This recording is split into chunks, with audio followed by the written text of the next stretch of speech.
mortality law. He's been filing lawsuits and blowing the whistle on the enemy ever since they made the shots mandatory. These lawsuits have led to his research team amassing thousands of whistleblowers that point to a planned Marburg epidemic, already paid for by taxpayer dollars in the recent PrEP Act.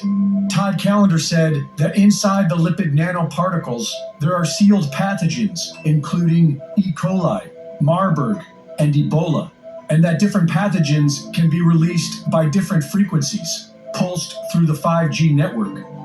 Inside of these shots that people already received, inside the lipid nanoparticles, the hydrogel, there exists pathogens inside of the particles that have not yet opened. Those pathogens are chimeric. They include E. coli, Marburg, Ebola, Staphylococcus, and brewer's yeast, amongst others.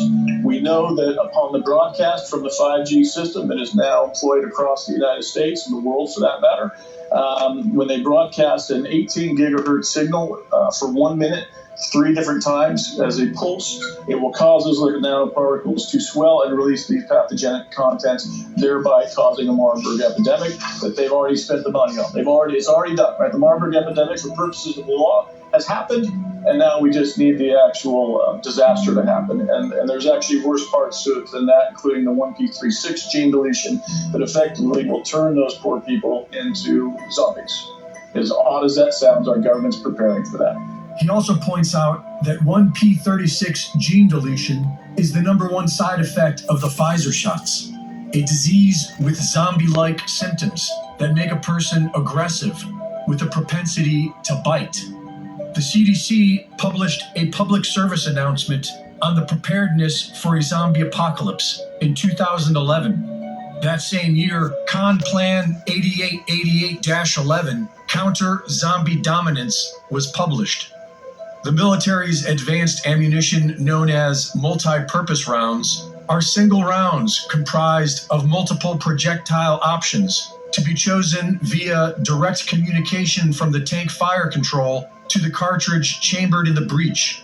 So it would make sense to arm weaponized vaccines the same way.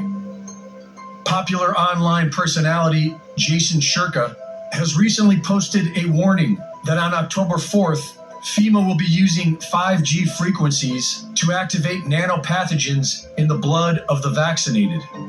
On October 4th at 2:22 p.m. Eastern Time, the emergency broadcast system will be activated across the entire United States under the leadership of FEMA, disguised as a test.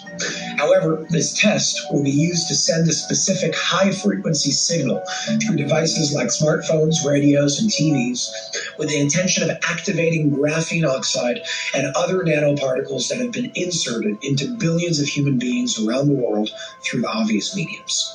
If the October 4th date does not occur for any reason, the backup plan will be to do it on October 11th at the same time.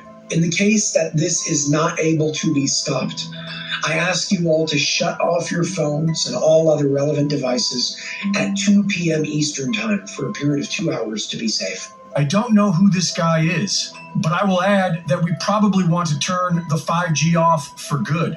And we definitely need to take control of our government, because a plan as diabolical as this would be game over. Reporting for InfoWars, this is Greg.